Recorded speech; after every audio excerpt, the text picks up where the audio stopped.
پر تم فقیروں کی حکومت دیکھنے آؤ، فقیر ہے بے بدل کا تاج عظمت دیکھنے آؤ، بہت پیاری ہے یار مفتی نعمان کی مجلس، اگر کچھ ذوق دل میں ہے حلاوت دیکھنے آؤ۔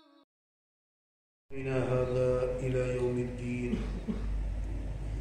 أما بعد فأعوذ بالله من الشيطان الرجيم. بسم الله الرحمن الرحيم.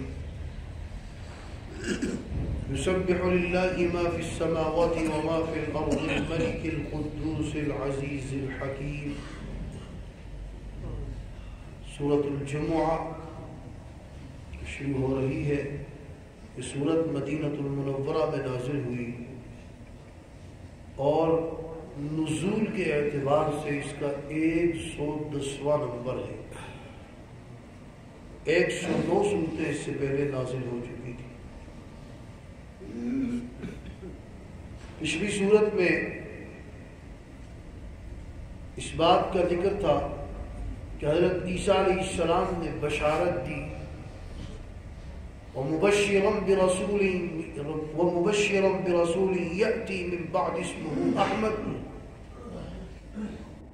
بشارت دی کہ میرے بعد حضرت احمد علیہ السلام تشریف لائیں گے، جن کی بشارت دی اس صورت میں اب ان کا تذکرہ ہے.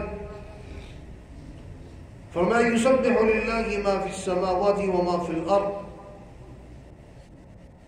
تسبیح بیان کرتی ہے وہ مخلوق جو آسمانوں میں فرشتے ہیں، اس کے علاوہ جو بھی مخلوق ہے، وہ اللہ تبارک و تعالیٰ کی پاکی تسبیح بیان کرتی ہے. وما فی الارض، اور جو زمین میں ہے وہ بھی،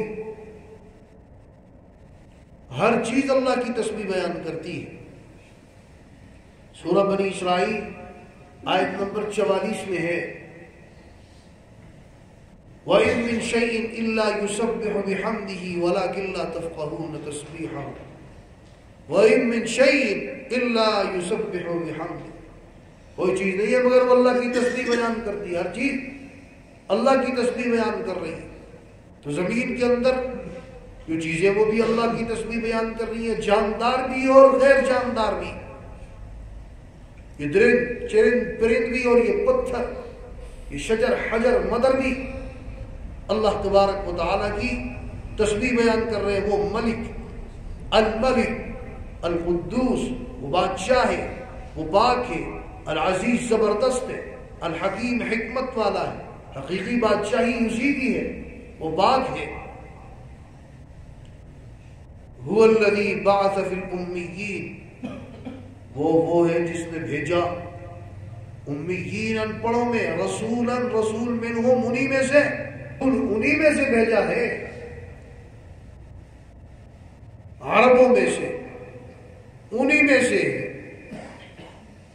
یہ بات سمجھنے کی ہے کہ سرکار دو عالم سرور کونین صلی اللہ علیہ وسلم بشر، سید البشر، انسان تھے. جب کہا جاتا ہاں بھئی سرکار کیا تھے تو لوگ تذبذب میں پڑ جاتے ہیں. بھئی توجہ کرو، آپ صلی اللہ علیہ وسلم بشر تھے، اور یہ کوئی معمولی مسئلہ نہیں ہے. اگر کوئی تخلیق کے اعتبار سے آپ کو بشر نہیں مانتا تو فقہاء نے، عام لوگوں نے نہیں، فقہاء نے اس پر بڑے سخت اس پر شرط جو ہے فتوے لگائے ہیں. یہ کوئی معمولی مسئلہ نہیں ہے. بہرحال یہ مسئلہ سمجھانے کے لیے یہ بات سمجھانی چاہیے کہ یہ بتاؤ اشرف المخلوقات کون ہے؟ اشرف المخلوقات نوری مخلوق نہیں ہے، اشرف المخلوقات ناری مخلوق نہیں ہے، اشرف المخلوقات یہ خاکی مخلوق انسان ہے. تو سرکار اشرف المخلوقات میں سے ہیں. اگر آپ نے نوری مخلوق میں مانا تو اشرف المخلوقات سے نکال دیا. اگر انسان یہ اشرف المخلوقات ہیں تو سرکار کی وجہ سے ہیں. تو سرکار اشرف المخلوقات، جو مخلوقات میں سب سے اشرف مخلوق ہے، آپ اس میں، اور وہ کون ہے؟ انسان ہے. آپ بشری نہیں، سید البشر. میں انہی میں سے ہی یتلو علیہم آیاتی، تلاوت کرتے ہیں ان پر آیات کی۔ قرآن کریم پہلے بھی بتایا، قرآن کریم وہ عظیم کتاب ہے جس کی طرف آج ہماری بالکل توجہ نہیں ہے۔ ایک آیت بغیر ترجمے کو کوئی سیکھ لے 100 رکعت نفل نماز سے بہتر، اور ایک آیت ترجمے کے ساتھ سیکھ لے 1000 رکعات نماز نفل سے بہتر۔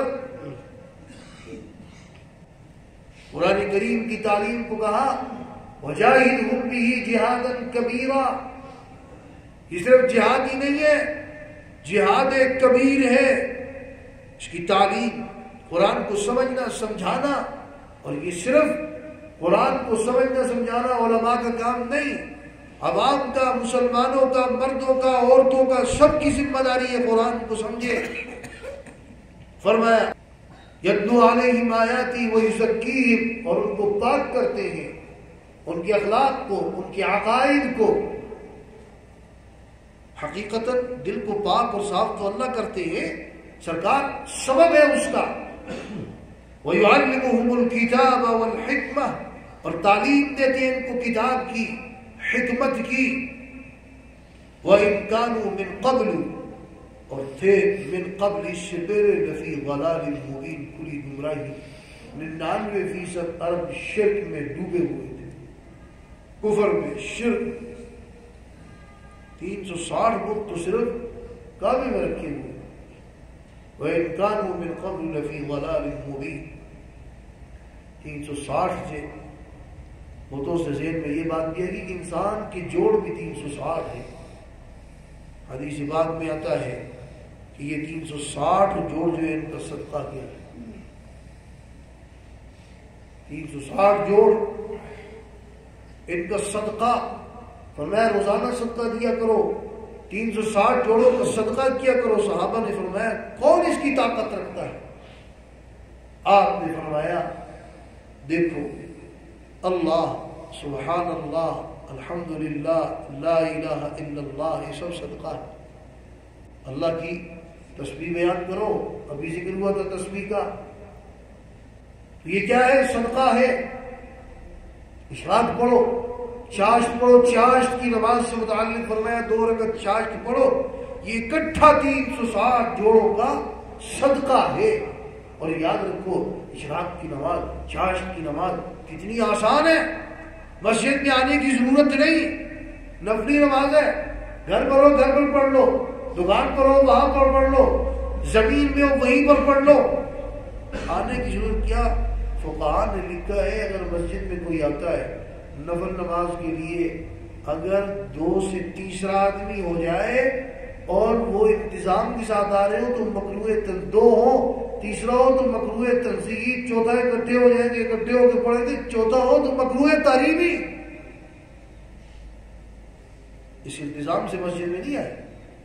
نفل نماز اصل میں انفرادی ہے، الگ ہے، تہجد ہے تو الگ، اشراق ہے تو الگ، چاشت ہے تو الگ۔ آدمی مسجد میں ہی بیٹھا ہے، پھر مسجد میں پڑھ کر جاتا ہے، اگر آدمی گھر چلا گیا تو اشراق پڑھنے کے لیے آ رہے ہیں، غلط ہے۔ اور آج کی فتنہ ایسے اللہ معاف فرمائے، خاص کر عورتوں میں نماز ہو رہی ہے، دیکھو تو صحیح، اس کی جماعت کیا ہے؟ یہ گناہ ہے۔ چوتھا آدمی اکٹھا ہو جائے بلا کر، اجتماعیت، ہر مکروہ تحریمی لکھ رہے ہیں فقہاء، حرام، مکروہ تحریمی۔ اس لیے یہ جو نوافل ہیں ان میں اجتماعیت نہیں ہے، انفرادیت، اور بہتر یہ کہ گھروں میں پڑھا جائے۔ فرمایا وَإِنْ كَانُوا مِنْ قَبْلُ لَفِي ضَلَالٍ مُبِينٍ وَآخَرِينَ مِنْهُمْ لَمَّا يَلْحَقُوا بِهِمْ وَهُوَ الْعَزِيزُ الْحَكِيمُ۔ اہم ہے یہ آیت، انشاءاللہ اس کی تشریح آئندہ ہوگی۔ اللہ تبارک و تعالی ہم سب کو قرآن و سنت کی تعلیمات سمجھ کر اس پر ہم سب کو عمل کرنے کی توفیق عطا فرمائے۔ وآخر دعوانا الحمد للہ رب العالمین۔ تبارك الذي نزل الفرقان على عبده ليكون للعالمين نذيرا